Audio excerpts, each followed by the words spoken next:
All right, guys, what's going on? Welcome in. So, look, in this one, I wanted to really talk about a potential New York Jets coaching candidate. Okay, and I'm just going to get right to the point here. He's my favorite guy out there.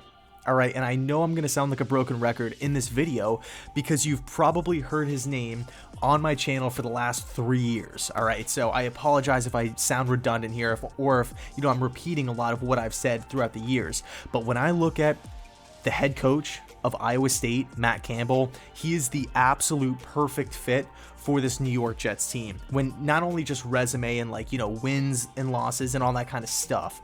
Real quick before I dive into Campbell, I'm not anti-Eric Bieniemy, of course not. I'm not anti-Arthur Smith. Those are obviously two really popular guys, two front runners for a lot of different jobs out there. Teams like the Atlanta Falcons, teams like the Houston Texans, Jacksonville will probably have, an opening at some point.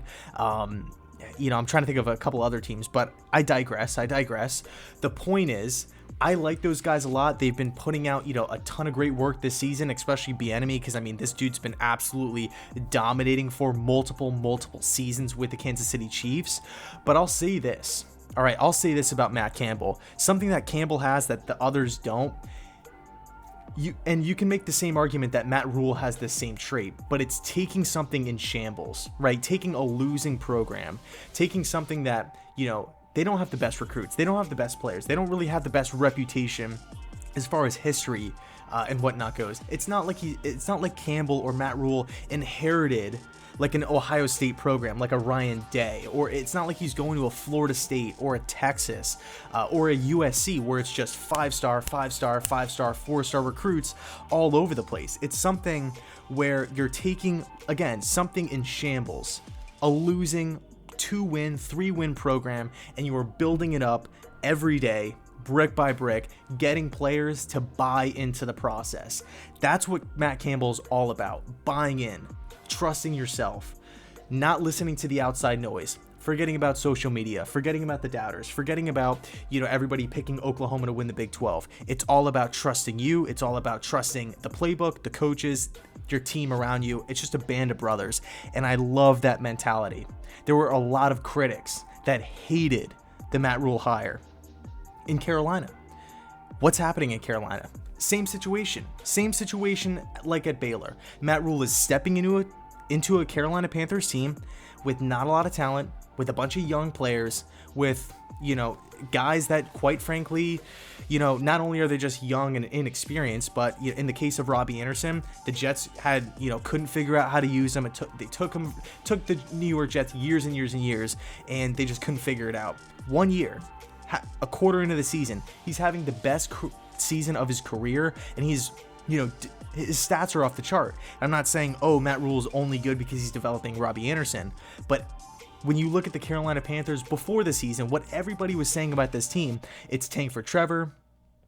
Lawrence is going to go from South Carolina up to North Carolina, and they're easily going to be the, worst team in the league because, how could a college coach come to the NFL and, get adults and grown men to buy in? Well, Matt Rule's doing that. Joe Brady's helping. Carolina is they're on the right road. They're on the right path. They are doing their thing. And I'm not saying that Matt Rule and Matt Campbell are the same person here, but they have the same underlying philosophy, and that's buying into the process. I am sick and tired of Chris Johnson, and even Woody Johnson for that matter, and Mike McCagnon looking for these quick fixes, looking for the Ryan Fitzpatricks of the world, and getting these veteran players, putting band-aids over the holes in the ship. Like, how about we tear the ship down and build this thing up and create a dynasty? I think that's what Joe Douglas is doing this year. I know there's been a lot of speculation. Are the Jets, is New York tanking? And I would probably have to say yes to a certain degree. But I think at the end of the day, Joe Douglas wants to trade away all the Jets assets. It's, outside of course of Mekhi Becton and the rookie class. He wants to get his draft picks, and he wants to hire the right guy and build this thing up. I think Matt Campbell's the perfect choice. So when you look at Matt Campbell, what does this guy bring to the table? Immediately, I believe Campbell, when you look at just the offensive system that Iowa State runs, It's a system that heavily involves running backs. It's a system that heavily involves the tight end position. Both of those positions have been issues for this Jets team. Gase has no clue how to use a Le'Veon Bell. He was released, and then within 2 days, he signs with the Super Bowl champions, and you have Andy Reid, arguably the best offensive coach, come out and say, oh, you know what? Like, we recognize good players when we see them. He's going to be a viable part. It's funny how the worst offensive team, worst team in the league, worst offense in the league, can't figure out a way to get Le'Veon Bell the football. But the team known for offensive football, the team that just won the Super Bowl, needs Le'Veon Bell. I find that ironic. I really do. But that's something that the Jets have had an issue with. Developing running backs, getting running backs the football. When have we had a Kamara, a Dalvin Cook, a Christian McCaffrey, a Zeke Elliott? I mean, I don't really know. Like, I love Sean Green, but like that was like short lasting. LT, I mean, he was a veteran. You look at the tight end position, Chris Herndon, I mean, he's been non-existent this year. The tight end, I mean, you can't even, you go back in history, like I like Quincy Enunwa, but he wasn't like that true tight end. He was kind of a hybrid mix. Jeff Cumberland, I mean, Dustin Keller was an absolute monster under Schottenheimer back in 09 to 2010, 2011, but like that's probably the last time that the Jets have had any production, like real production from the tight end position. All right, so those are the two main things that you instantly get with Matt Campbell. I feel like the offense is completely ran through the tight ends and through the running backs. You will see a lot of production and a lot of development in those positions. And then you look at the quarterback position, the big one here, the most important position on the field. And you have to look at what Iowa State and even Toledo did with their quarterbacks. They put them in a position to have success. They're not rushing these guys out there. They're not giving them too much to handle. They're not putting too much on their plate. It's a lot of easy stuff, and then developing them along the way. As these quarterbacks grow up, for example, you can look at Purdy this year. I mean, this guy's obviously turning into, people are talking about him being a late first round quarterback. And I would have to agree. I mean, his release, he does kind of play like a Sam Darnold. He will take risks throwing at double coverage from time to time. He's mobile, he's big, he can move around and extend plays. But I think he does have better mechanics. But again, beside the point. When you look at Purdy earlier on in his career, the maturation process from Brock has been insane, and that's 110% due to not only Purdy's work ethic and him buying in, but Matt Campbell and this coaching staff. Even go back before Purdy even got there, to a guy like Kemp, who just comes in out of nowhere, and they're just upsetting these teams. How many times do you see Iowa State in close games? Every week. Look at the recruiting class. Yeah, it's getting better over the last couple of years since Campbell's got there. He arrived back in, I believe, 2016. By the way, I have a weird thing with tracking these coaches, from, I don't know why, the Kenny Dillinghams of the world, Seth Littrells, Will Healy's, I don't know. Bottom line, I knew Matt Campbell his last year at Toledo, and then when he went to Iowa State, I'm like, interesting, because I know he took Toledo, built them up, and then once he went to Iowa State, I was thinking okay, that's a really tough program to kind of build up because of how the Big 12 is set up. Teams are the recruiting in the Big 12 is very, very, very difficult because those southern states like Texas, Oklahoma, Louisiana, you have powerhouse schools within those states just hogging all the talent.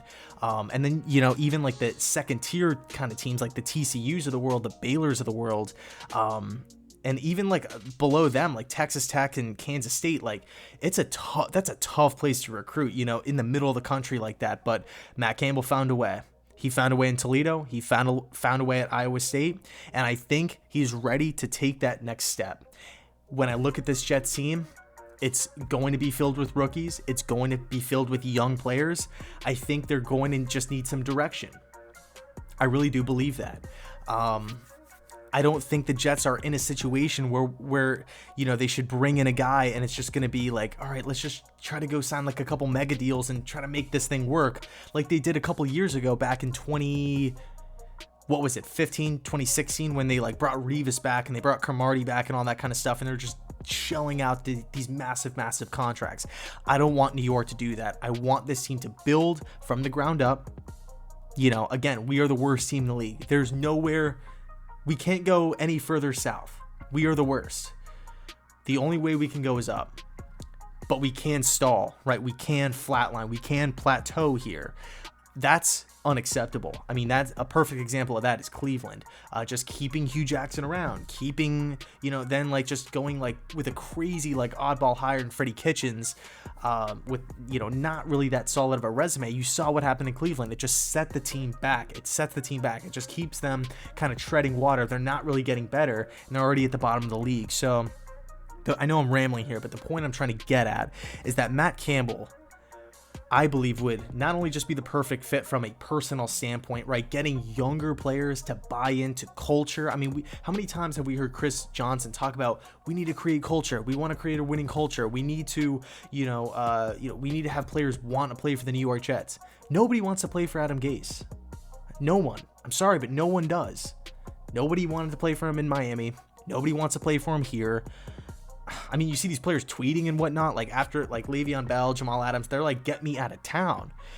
A year ago, Jamal Adams loved New York. Gase arrives, he is on the first train out of here, demanding to be traded. Gase has no culture. New York is getting rid of him. Get a guy that knows how to build a culture. Gosh, man, it's so frustrating watching this team. Matt Campbell, I believe, will get the job done. I think you can expect a similar thing from a Matt Rule Carolina Panthers team, a team that's probably not going to win the Super Bowl next year, obviously, a team that might not win the division, probably not, but a team that's going in the right direction, a team that might win 5 games, and then the following year, 8 games, and then the following year, winning the division. That's what I see happening. That's what I see happening with the Matt Campbell-led team.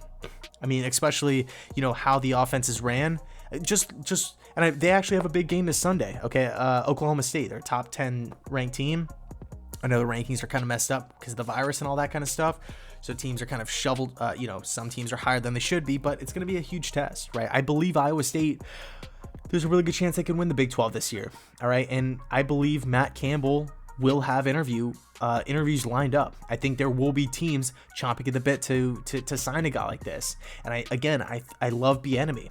And I know a lot of people out there love Arthur Smith. For the millionth time, these guys have amazing, track records this season. But I think they don't really have an experience of building a team, building a culture, building a winning identity, having a vision for the future. They might be fantastic X's and O's guys, and I do like Bieniemy more than I like Arthur Smith. But I think those guys are kind of just like plug and play kind of guys. Just take those guys, shove them with a really talented team, or I think Bieniemy would be awesome in Houston. I mean, they already have their quarterback figured out. They already have some weapons on the outside.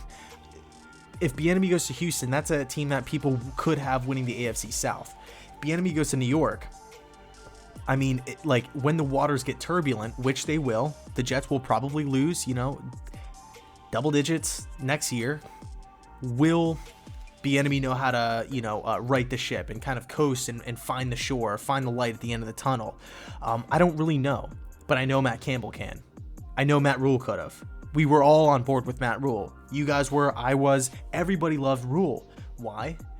Because Matt Rule, just like Matt Campbell, can walk into a situation, again, circling back to the first point I made in this video, they can walk into a situation in shambles. They can walk into a team with 2 wins, 3 wins, needing a vision, needing goals. They don't have that much talent. They have a lot of tough opponents.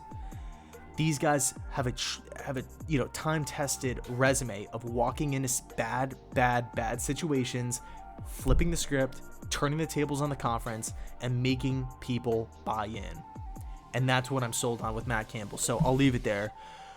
Let me know your thoughts down below in the comment section. And as always, thanks so much for watching, and go Jets.